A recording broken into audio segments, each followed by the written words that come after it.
आइए हजरात गिरामी, अब मैं इनकलाबी कदम उठाने जा रहा हूँ। एक शायर ने कहा है, जो हो रहा है उसे देखते रहो चुपचाप, जो हो रहा है उसे देखते रहो चुपचाप, यही सुकून से जीने की एक सूरत है। मगर मेरठ का रहने वाला एक शायर मलिक वसीम ने एक शेर कहा है कि मैं जिंदा हूं इसलिए कि बोल रहा हूं, मैं जिंदा हूं इसलिए कि बोल रहा हूं, दुनिया किसी गूंगे की कहानी नहीं लिखती।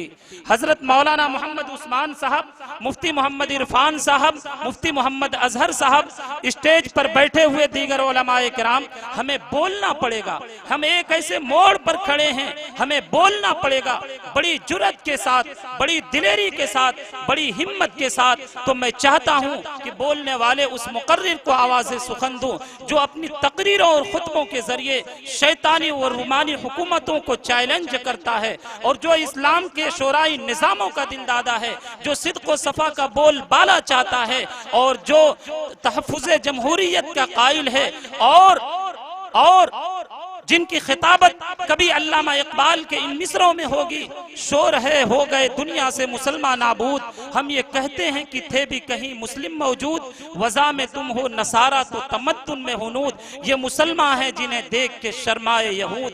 यूं तो सैयद भी हो, मिर्जा भी हो, अफगां भी हो, तुम सभी कुछ हो, बताओ मुसलमान भी हो। या कभी ये देखने को मिलेगा कि तुम सहाबाए किराम रिज़वानुल्लाहि अलैहिम अजमईन के वारिस हो, तुम उनसे मोहब्बत का दावा करते हो, उनकी इत्तिबा का दम भरते हो, लेकिन सहाबाए किराम की सिफत क्या थी, तुम्हारी सिफत क्या है? उनकी सिफत ये थी कि आ गया ऐने लड़ाई में अगर वक्त नमाज, आ गया ऐने लड़ाई में अगर वक्त नमाज, किबला रूहो के जमी बोस हुई कौम हिजाज, बंदाओ साहिबो मुहताजो गनी एक हुए, तेरे दरबार में पहुंचे तो सभी एक हुए।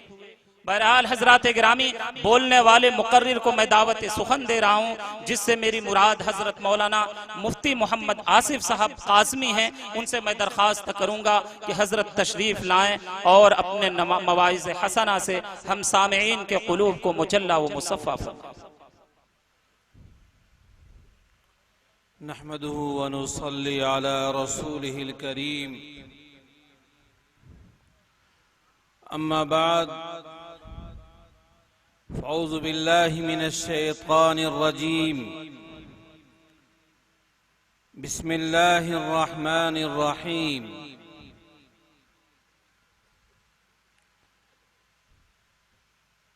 वलक़द कतबना फ़िज़्ज़बूरि मिन बअदिज़्ज़िक्र अन्नल अर्ज़ यरिसुहा इबादियस सालिहून। वक़ाल नबी सल्लल्लाहु तआला अलैहि वसल्लम अस्हाबी कन्नुजूम बिअय्यिहिम इक़्तदैतुम इह्तदैतुम औ कमा क़ाल अलैहि सलातु वस्सलाम। अबू बकर, उमर, उस्मान और हैदर बावफा जब हों, अबू बकर, उमर, उस्मान और हैदर बावफा जब हों, तो क्यों कर न बाग़े मुस्तफ़ा में फिर बहार आए। सदर इजलास और जिला सुल्तानपुर और उसके अतराफ से आए हुए सामीन किराम, आज की इस कॉन्फ्रेंस का उन्वान है अज़मते सहाबा। मैं मुनासिब समझता हूं कि बहुत मुख्तसर वक्त में सहाबाए किराम रिज़वानुल्लाहि ताला अलैहिम अजमईन की जमाते मुक़द्दसा के सिलसिले में कुछ ज़रूरी और उसूली बातें आपके सामने बयान करूं। मेरे भाई और बुजुर्गों, ये दुनिया का भी उसूल है, दुनिया का भी ज़ाब्ता है कि किसी भी चीज की अहमियत उसके निस्बत के एतबार से हुआ करती है। मैं आज बहुत उसूली बातें आपके दिल में डालना चाहता हूं, ताकि हम ये समझें कि सहाबा की अजमत है तो वो क्यों है। हम सहाबा से मोहब्बत करते हैं तो उसकी बुनियाद क्या है। और जो लोग सहाबे किराम की अजमत को चैलेंज करते हैं, उसकी बुनियाद क्या है। इंशाअल्लाहुल अजीज, अगर मेरी उसूली गुफ्तगू जिसके दिल में रहेगी, जिसके दिमाग में रहेगी, वो कभी भी जलालत और गुमराही की तरफ नहीं जा सकता। मैं बात को समझाना चाहता हूं कि किसी भी शय की अहमियत जो होती है वो निस्बत के एतबार से होती है। आप कपड़े की दुकान पे जाते हैं, कपड़ा खरीदते हैं, दो आदमी गए, एक ही थान से दोनों ने कपड़ा लिया, लेकिन एक ने कपड़े का कुरान का गिलाफ बनाया। आज मजबूरी है कि सहाबा के दुश्मनों ने ऐसा लफ्ज कुरान के गिलाफ के लिए ईजाद कर दिया कि जिसकी तरफ हमारा जहन भी नहीं जाता, और हम कुरान के तहरीफ के कायल अपनी जुबान से हो जाते हैं। हम अपनी जुबानों से जुज़दान कह दिया करते हैं। लेकिन अफसोस है कि आज हम ये जानते ही नहीं कि लफ्ज़ जुज़दान की ईजाद किसने किया है। ये हमारे उलमा बैठे हैं, मदारिस के जिम्मेदार हैं, गहराई से इल्म रखते हैं। ये आपको बताएंगे जुज कहते हैं किसी चीज के थोड़े से हिस्से को, और दान रखने की जगह। ये तो उन लोगों का जुमला था जिन्होंने कुरान को एक जुज माना था कि कुरान पाक 40 पारे का एक जुज है, कुरान मुकम्मल नहीं है। उन्होंने इस लफ्ज को ईजाद किया और सारे लोगों की जुबान पे ये लफ्ज आ गया। लिहाजा मैं तो एक बात कहना चाहता हूं कि पहली बात तो ये है कि हम लोग अपनी जुबानों से लफ्ज जुज़दान निकाल दें। अगर हम जुज़दान कह रहे हैं तो गोया कि हमारी जुबान से सहाबा दुश्मनी नहीं, कुरान दुश्मनी जाहिर हो रही। मेरे भाइयों, मैं आपको एक बात बताना चाहता हूं कि सहाबा किराम की अजमत कैसे आई और सहाबा किराम के अंदर कमाल कैसे आया। क्या सहाबा के अंदर कमाल नमाजों की बिना पर आया? सहाबा के अंदर कमाल रोजों की बिना पर आया? सहाबा के अंदर कमाल ज़कात की बिना पर आया? सहाबा के अंदर कमाल उनके हज की बिना पर आया? जी नहीं। सहाबा किराम रिज़वानुल्लाहि ताला अलैहिम अजमईन के अंदर जो कमाल आया है वो निस्बत की बिना पर आया है, वो सोहबते नबी है। अगर सोहबते नबी सहाबा के अंदर न होती तो सहाबा के अंदर ये कमाल न होता। मैं आपको समझाने के लिए मिसाल दे रहा था कि दो आदमी गए, दोनों ने एक थान से कपड़ा लिया, एक ने कुरान का गिलाफ बनाया और दूसरे ने अपने बदन पे पहनने का लिबास बनाया। आप जरा अंदाजा लगाइए, सिर्फ कुरान के साथ वो कपड़ा मस हो गया, कुरान करीम उसमें लगा हुआ है, कुरान करीम उसमें लिपटा हुआ है। लिहाजा उस कपड़े की अहमियत तो इतनी हो गई कि उस कपड़े को धुलने के बाद उसके पानी को भी किसी गंदी जगह पे नहीं बहाया जाएगा। क्यों? उसमें कुरान लगा हुआ है। क्यों? उसका ताल्लुक कुरान से हो गया।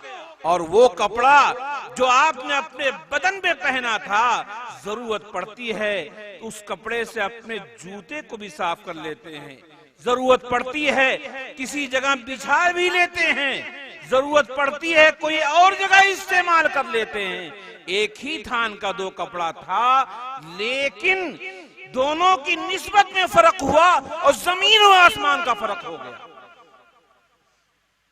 ऐसे ही मिट्टी है, चाहे मिट्टी महाराजगंज की हो, मिट्टी सुल्तानपुर की हो, मिट्टी मदीना मुनव्वरा की हो, मिट्टी मक्का मुकर्रमा की हो, मिट्टी तो मिट्टी है।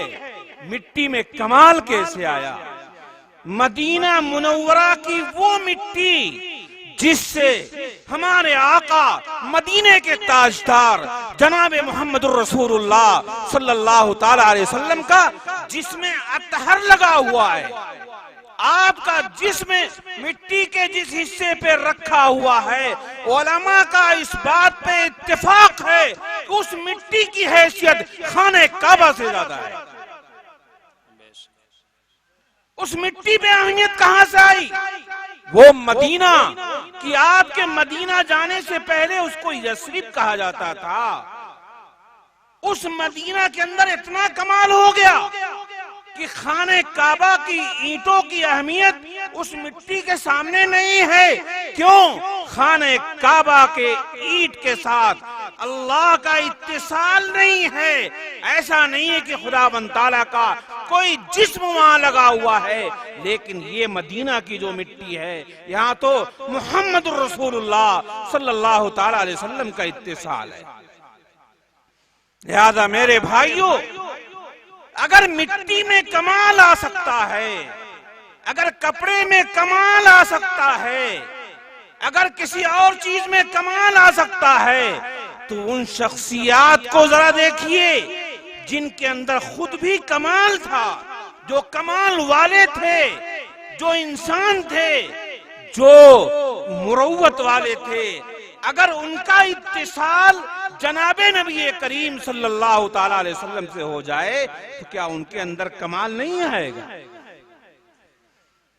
अगर आका का इत्तिसाल मिट्टी के साथ हो गया तो मिट्टी में कमाल आ गया।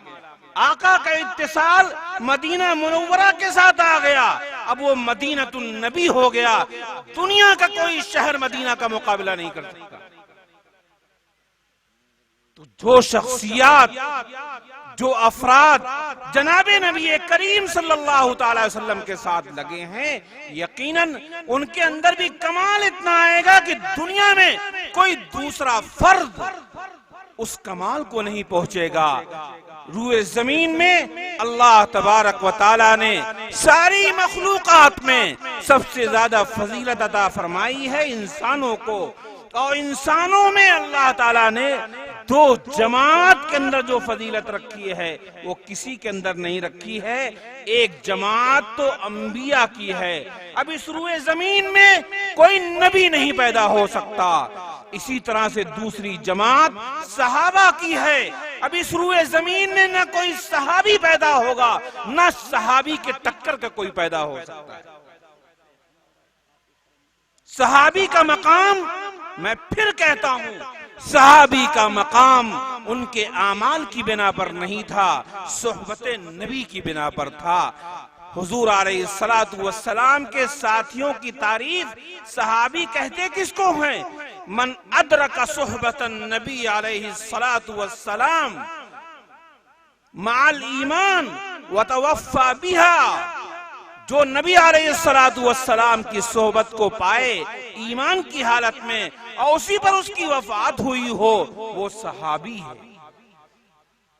वो सहाबी है।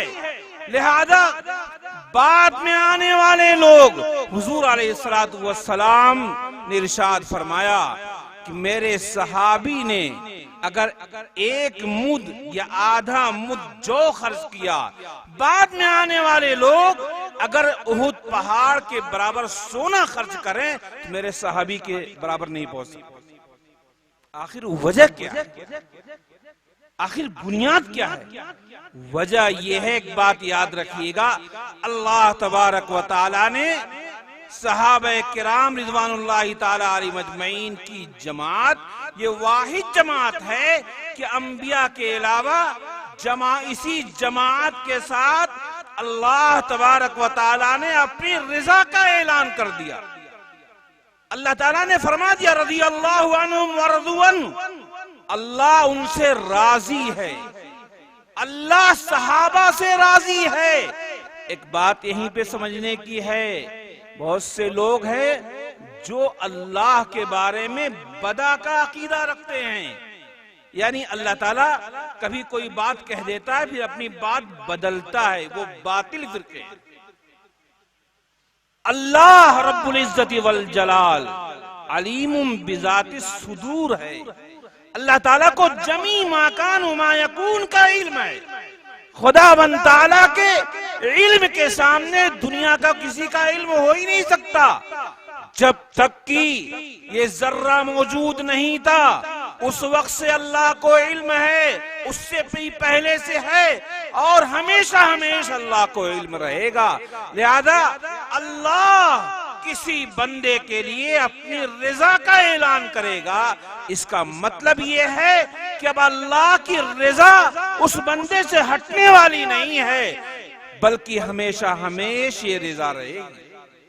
ये रिजा लाबुद्दी है, ये रिजा हमेशगी के साथ है, इस रिजा को कभी खत्म नहीं होना है। लिहाजा अल्लाह सहाबा से राजी है तो उस रिजा में कोई फर्क नहीं आएगा।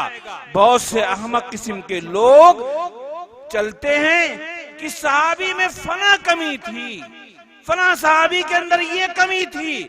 अल्लाह के बंदे, ये तो बात ऐसे ही निकली कि सुप्रीम कोर्ट किसी आदमी को बरी कर दे कि ये बरी हो गया, इसके ऊपर कोई केस नहीं है। उसके बाद सुल्तानपुर की कोर्ट उस पे 307 का मुकदमा चलाए। क्या सुल्तानपुर की कोर्ट को ये मजाल है कि सुप्रीम कोर्ट किसी को बरी करे और ये मुकदमा चलाएंगे? असल बात यह है कि आदमी समझता नहीं है अपनी औकात को, अपने को जानता नहीं है कि वो किस पैमाने का है। मेरे भाई और बुजुर्गों, इमाम मालिक रहमतुल्लाह अलैह से किसी ने पूछा था कि अमीर मुआविया का ज्यादा बुलंद मकाम है या उमर इब्न अब्दुल अजीज का ज्यादा बुलंद मकाम? इमाम मालिक रहमतुल्लाह ताला अलैह बैठे हुए थे, लेटे हुए थे, उठ के बैठे, कहा तुम क्या सवाल कर रहे हो? तुमने सवाल क्या किया है? अमीर मुआविया सहाबी रसूल, लिहाजा अमीर मुआविया ने जनाबे नबी करीम सल्लल्लाहु ताला अलैहि वसल्लम के साथ जो जंगों में शिरकत की है और उनके घोड़े के नाक में जो गर्द गई होगी, उमर इब्न अब्दुल अजीज उस गर्द को नहीं पहुंच सकते। अमीर मुआविया का तो ये मकाम है। लेकिन अजीब खुशकिस्मत हैं वो। देखिए, मुआविया के माने, ये उलमा बैठे हैं बताएंगे, मुआविया के माने चमकता हुआ सितारा। अल्लाह ताला ने कुदरती तौर पे ये नाम ही रख दिया मुआविया। ये चमकते हुए सितारे हैं, लिहाजा बड़ी से बड़ी कदावर शख्सियत भी अमीर मुआविया पर थूकेगी तो उसका भी चेहरा दागदार हो जाएगा इंशाअल्लाह। इंशाअल्लाह कान खोल के सुन लीजिए, वो शख्सियत कितनी ही कदावर हो, अगर चमकते हुए सितारे पे थूकोगे तो लोग तुम्हें अहले सुन्नत वल जमात की जमात से खारिज करने का फैसला लगाने की कोशिश करेंगे। है अमीर मुआविया रज़ियल्लाहु ताला अन्हु की ज़ाते गिरामी। मेरे भाइयों, सही बात तो यह है कि जब कोई आदमी बदबातिन होता है, कोई आदमी दीन से मुनहरिफ होने लगता है, कोई आदमी ज्यादा गहराई में गिरना चाहता है, तो अल्लाह ताला की तरफ से गोया फैसला होता है, उसकी जुबान पर कोई ऐसा बुरा लफ्ज जारी हो जाता है। मैं आपको बताता हूं, एक अहले हदीस आलिम गुजरे हैं, मौलाना अब्दुल जब्बार गजनवी। मौलाना अब्दुल जब्बार गजनवी का एक मदरसा था, उस मदरसे में एक नए मुदर्रिस साहब तशरीफ लाए और आने के बाद उन्होंने बयान किया तो उस बयान में एक लफ्ज कह दिया, जैसा कि लोगों की बीमारी होती है। अमीर मुआविया भी मश्क सितम है, इमाम अबू हनीफा भी मश्क सितम है। जो आता है अपनी जुबान खोल देता है। तो एक शख्स आया और कहने लगा, अबू हनीफा को 17 हदीस याद थी, मैं उनसे बड़ा काबिल हो गया हूं, मुझको उनसे ज्यादा हदीसें याद है। तो वो जो मौलाना थे मदरसे के नादिम, वो भी अहले हदीस थे, लेकिन दीनदार बुजुर्ग शख्सियत थी। नमाज के बाद कहा, मौलाना साहब बोरिया बिस्तर उठाइए, यहां से भाग लीजिए, आप चलिए, यहां से चलते बनिए आप।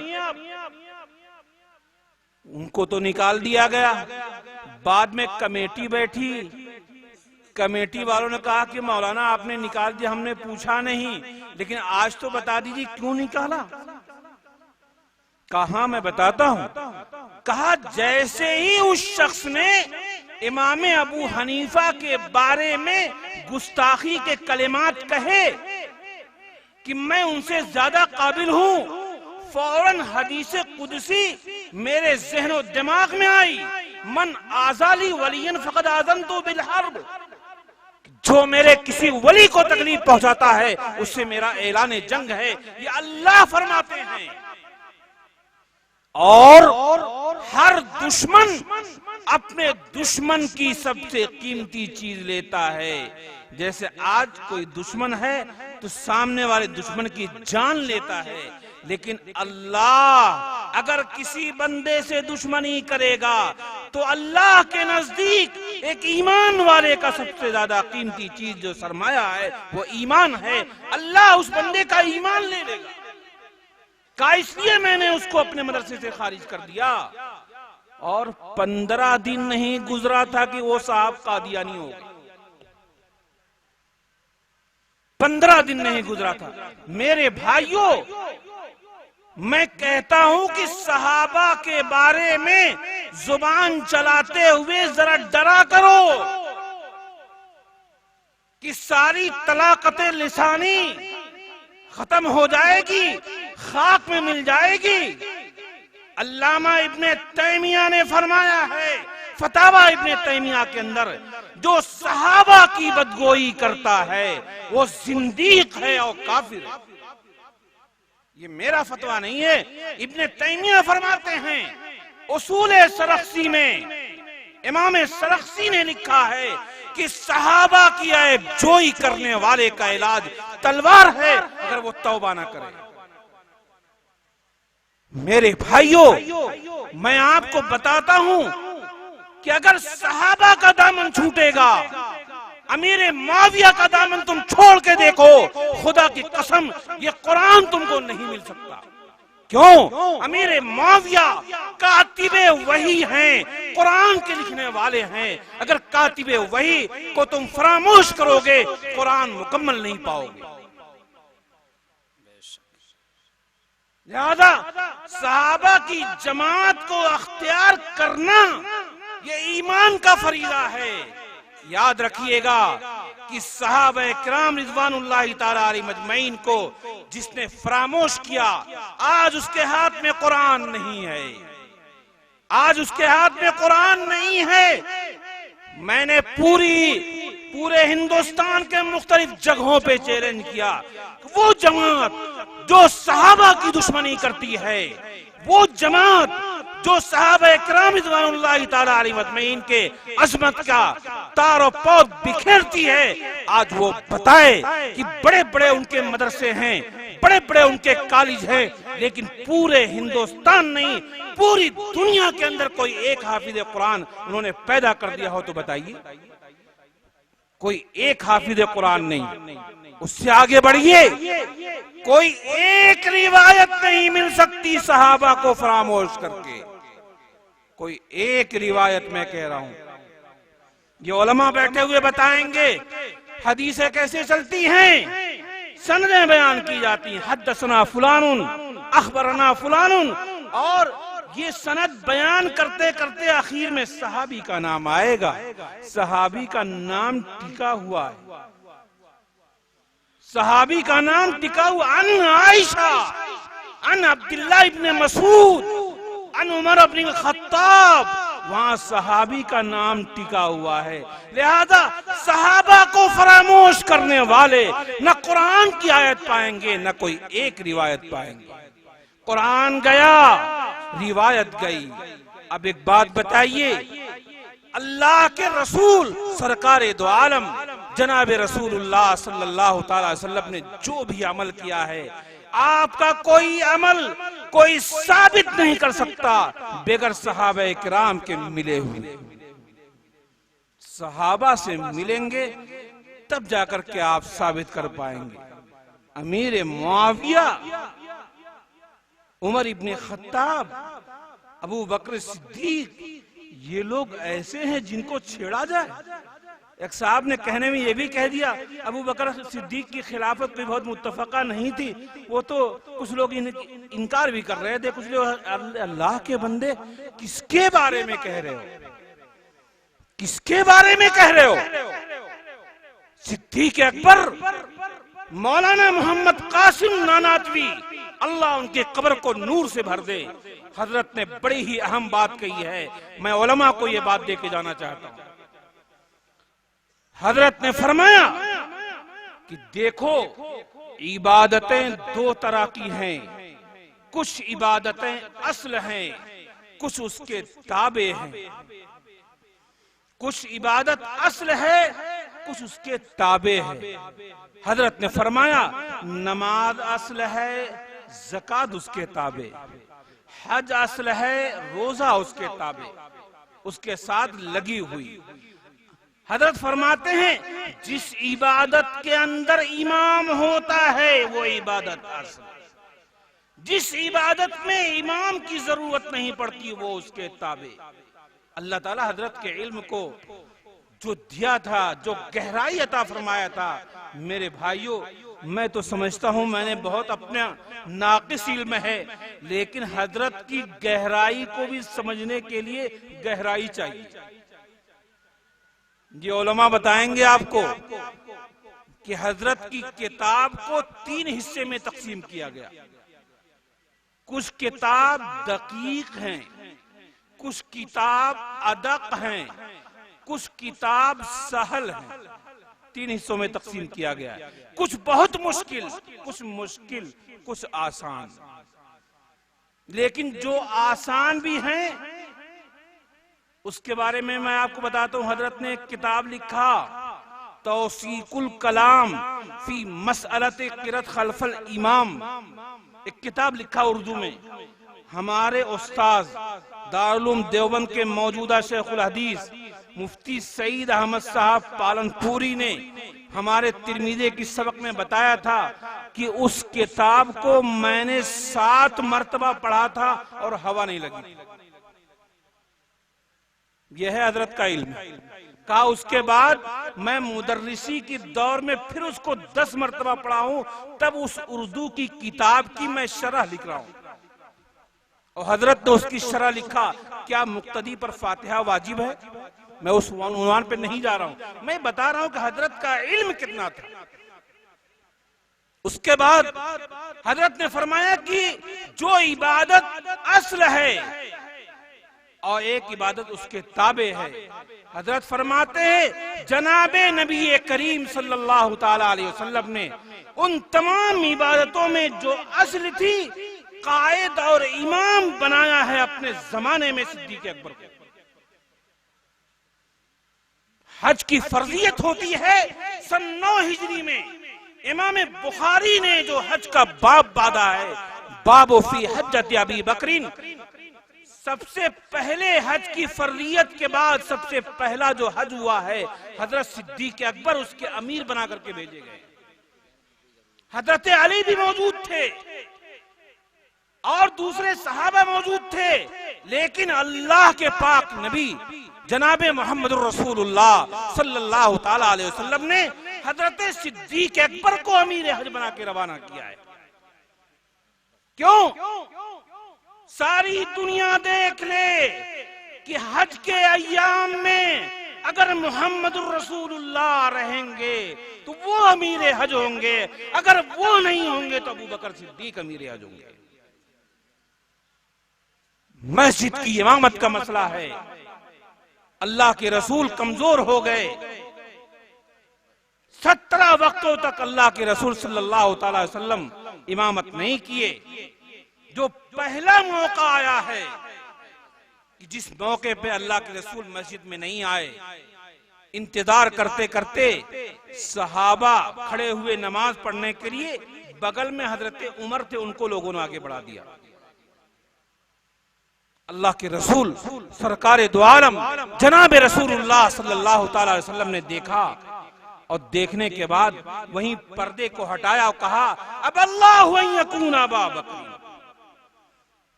इस जगह पर तो अबू बकर ही रहेंगे, ये जगह अबू बकर की है। लिहाजा हजरत उमर को पीछे किया गया, अबू बकर को आगे किया गया। क्या उस मजमे में हजरत अली नहीं थे? क्या उस मजमे में और दूसरे सहाबा नहीं थे? सारी दुनिया को अल्लाह के रसूल दिखाना चाह रहे थे कि मस्जिद के मुसल्ले पर अगर मोहम्मद रसूलुल्लाह सल्लल्लाहु अलैहि वसल्लम रहेंगे तो वही इमामत करेंगे, अगर वो नहीं होंगे तो उसके बाद सबसे पहला मकाम अबू बकर सिद्दीक का होगा। इमाम बुखारी ने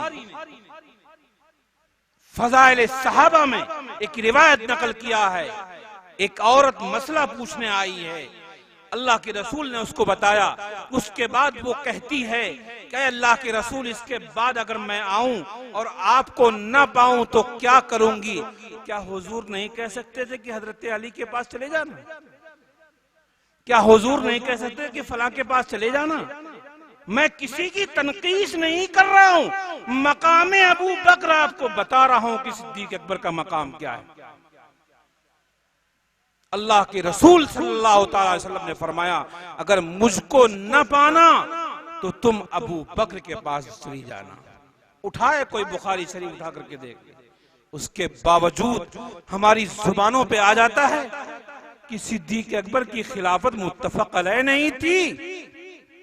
मेरे भाई और बुजुर्गों, सहाबा जिस बात पर इज्मा कर लें, सारे सहाबा ने इज्मा किया है सिद्दीक अकबर की खिलाफत पर। लिहाजा अगर कोई दूसरी दलील न भी होती तो इज्माए सहाबा वो दलील है जिसको बड़ी सी बड़ी दलील भी काट नहीं सकती है। ये इज्माए सहाबा है।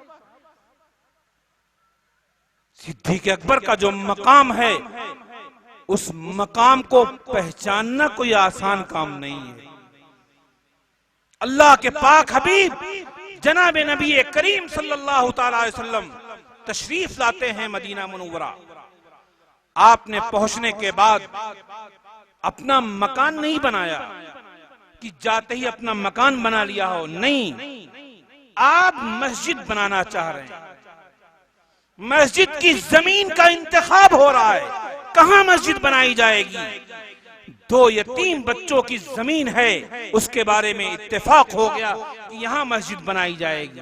अल्लाह के रसूल सल्लल्लाहु अलैहि वसल्लम ने बुलवाया, बच्चों को बुलाया जाए। वो बच्चे आए, वो बेचारे शौक में आए थे कि अल्लाह के रसूल ने मेरी जमीन को पसंद कर लिया है, हम अपनी जमीन दे देंगे।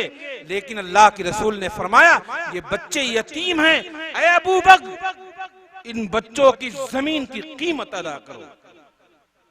सिद्दीक अकबर ने उस जमीन की कीमत अदा की और अदा करने के बाद उस जमीन को मस्जिद के लिए वक्फ किया है। मेरे भाइयों, उसी मस्जिद के हिस्से में रौज़तुम मिन रियाज़िल जन्ना है।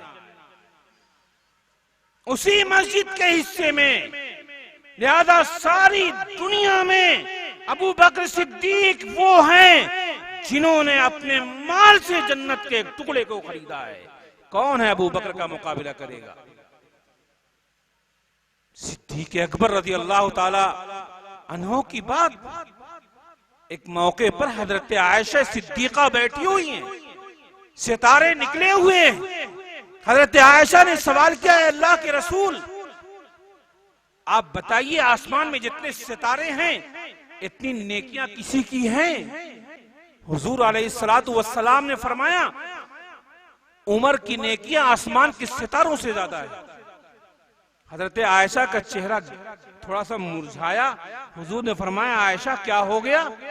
कहा मैंने तो सोचा था कि अब्बा हुजूर का नाम लेंगे आप, लेकिन आपने हजरत उमर का नाम लिया। कहा कि सुनो, अबू बकर की नेकियां का मुकाबला ये नहीं करेंगी, उस उमर से पूछ लेना। और एक मौका आया है कि जब मानीन ज़कात से जिहाद किया है सिद्दीक अकबर ने। कुछ लोग ज़कात के मुनकिर हो गए थे, सिद्दीक अकबर खड़े हुए और क्या फरमाया? वल्लाहि लौ मनऊनी क़ाल नवीनाकन लौ क़ातिलन्नहुम जमीअन। खुदा की कसम, जो लोग ज़कात में ऊंट देते थे, ऊंट के साथ रस्सी देते थे, अगर आज वो ऊंट देंगे और रस्सी को रोकेंगे तब भी हम जिहाद करेंगे। सिद्दीक अकबर ने ये कहा और उसी मौके पर हजरत उमर की पहले राय हुई कि आप कैसे जिहाद करेंगे, लेकिन बाद में राजी हो गए। फिर हजरत उमर कहते थे ए अबू बकर, मेरी पूरी जिंदगी की नेकी आप ले लीजिए, लेकिन उस दिन की नेकी दे दीजिए जिस दिन आपने मानीन ज़कात से जिहाद किया था। मेरे भाई और बुजुर्गों, मैं आपको ये बताना चाह रहा था कि अजमत सहाबा क्या है और सहाबा किराम की अजमत को हमको किस अंदाज से अख्तियार करने की जरूरत है। अब आप लोग कुछ तमाशों में लगेंगे, इसलिए मैं अपनी बात को खत्म करता हूँ। व आखिर दावाना अल्हम्दुलिल्लाह। हजरात गिरामी, आप हजरात बैठ जाएं। आप ही हजरात की दीदार के लिए हमारे अकाबिर उलमा तशरीफ ला रहे हैं। मैं बराए करम आप हजरात से दरखास्त कर रहा हूँ कि आप हजरात बैठ जाएं।